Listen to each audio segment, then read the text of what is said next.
So you have a vector here, इसका length क्या है 1 दिख रहा है, 5 यूनिट का है ना, 10 यूनिट, तो 1 2 3 4 5, इसका लेंथ 1 यूनिट है, तो ये वेक्टर 1 है। ये वेक्टर चेंज हो रहा है, मैं इसको मूव कर रहा हूं उससे, चेंज हो रहा है नहीं, वेक्टर को पैरेलली शिफ्ट करने से उसमें कोई चेंज नहीं आता, फर्स्ट जो हमने स्टडी किया। अब मैं इस वेक्टर को ना ऐसे रिप्रेजेंट करूंगा, I will represent this by unit vector, ये वेक्टर। अब अगर मैं इस वेक्टर को 2 से मल्टीप्लाई कर दूं तो क्या चेंज आएगा इसमें, क्या हो जाएगा, इसको कैसे चेंज होगा विजुअली, इसका लेंथ क्या हो जाएगा, डायरेक्शन चेंज होगा नहीं, ये वेक्टर कितना हो गया 2a, इसको मैं अगर 5 से मल्टीप्लाई कर दूं क्या हो जाएगा 5a, तो ये वेक्टर कितना हो गया आपका 5 टाइम्स a।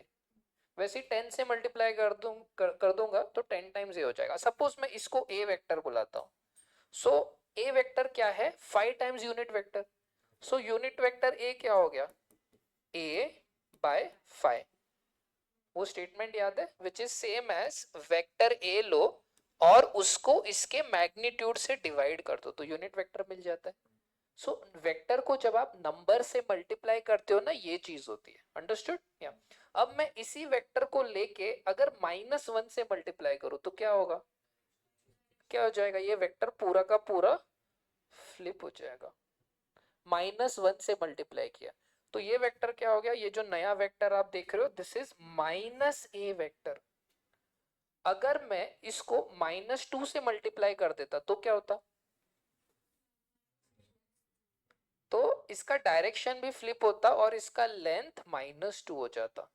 समझ में आ गया, ये जो नया वेक्टर आप देख रहे हो ये है -2a।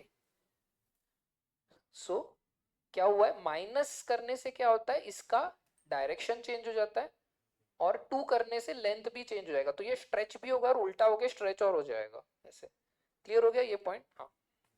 देखो अब ना हम लोग थोड़े से और वेक्टर लाते हैं, now that we have understood this.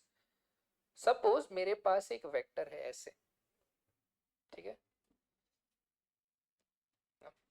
अब मैं इस पे ना एक और दूसरा वेक्टर ऐड करने वाला हूं, ठीक है। सो आप मेरे को बताओ, सपोज पहला वेक्टर है 10, उस पे मैंने 5 का वेक्टर ऐड किया तो रिजल्टेंट वेक्टर क्या होगा 15, है ना, the resultant vector will be 15, understood. अगर मैंने ए पे एक दूसरा वेक्टर ऐड किया ऐसे तो रिजल्टेंट क्या होगा 5। डिस्प्लेसमेंट के टर्म में सोचो, अगर आप 10 यूनिट्स गए और वापस आ गए 5 यूनिट्स तो रिजल्टेंट कितना होगा आपका 5, ठीक है। यहाँ पे ना हम लोग इसको सिमुलेट कर सकते हैं, ये जो आप तीसरा वेक्टर देख रहे हो ना ये दोनों वेक्टर का सम रहेगा, ठीक है। जब ये वेक्टर ऐसा है तो सम क्या होगा, ये मैं इसको उल्टा कर दूं, सम क्या हो गया 5, सम क्या हो गया 0, सम क्या हो गया -5। क्लियर आ रहा है, समझ में आ रहा है क्या हो रहा है, देखो हाँ। अब आप थोड़ा सा इस क्वेश्चन को चेंज करते हैं, सपोज आप 10 यूनिट ऐसे गए, फिर आप 10 यूनिट ऐसे गए, तो आपका रिजल्टेंट डिस्प्लेसमेंट क्या हुआ, जैसे एक एंट है यहां से यहां गई फिर यहां से यहां गई, तो वो कितनी डिस्प्लेस हो गई है ओरिजिनल से, शॉर्टेस्ट डिस्टेंस जो ऐसे फिट हो गए यहाँ, ओके।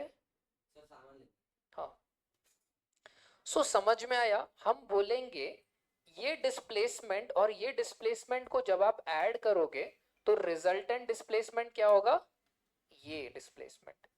क्लियर, समझ में आ रहा है, हाँ।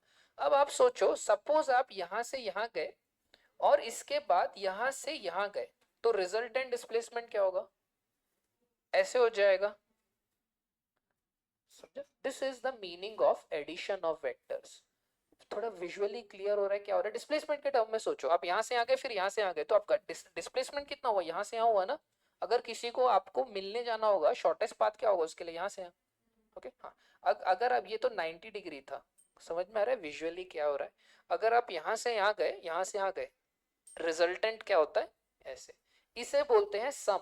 ये वेक्टर है vector A, this is vector B and S is the vector which is sum of these two vectors. देखो विजुअली कैसे चेंज हो रहे हैं, देखो देखो विजुअली क्या हो रहा है, क्लियर दिख रहा है कैसे?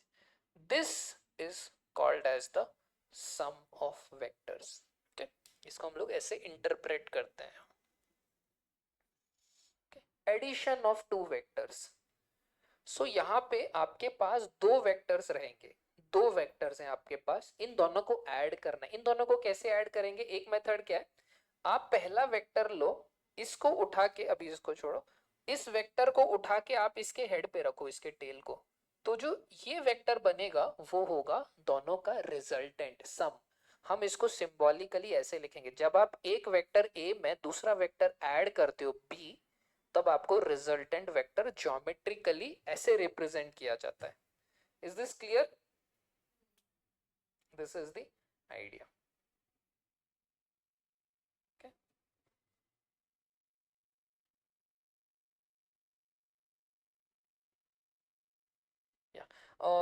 इसी को ही वर्ड्स में लिखा है, इसको अभी छोड़ो। शिफ्ट, जब आपको ऐड करना है, how do you do? Shift one vector B without changing its direction. आप क्या कर रहे हो, बी को ना शिफ्ट कर रहे हो without changing its direction, such that its tail coincides with the head of the other vector. Now complete the triangle by drawing the third side. Okay, sum of two vectors is called resultant of these two vectors a plus b. Clear? Yeah, this is called as the triangle law of addition of two vectors, and displacement के terms में बहुत simple है और visually clear है। आप यहाँ से यहाँ गए, यहाँ से यहाँ गए, तो displacement क्या हुआ? ये arrow। this is how you add arrows। अगर आपको कोई ये एरो देगा और ये एरो देगा और आपको ऐड करने बोलेगा, आप क्या करोगे? इस एरो को उठा के ऐसे रखोगे, तो जो तीसरा एरो बनेगा उसको हम लोग बोलते हैं sum of these two vectors. It's a new definition, new idea, how do you add arrows, this is how you add arrows. Understood?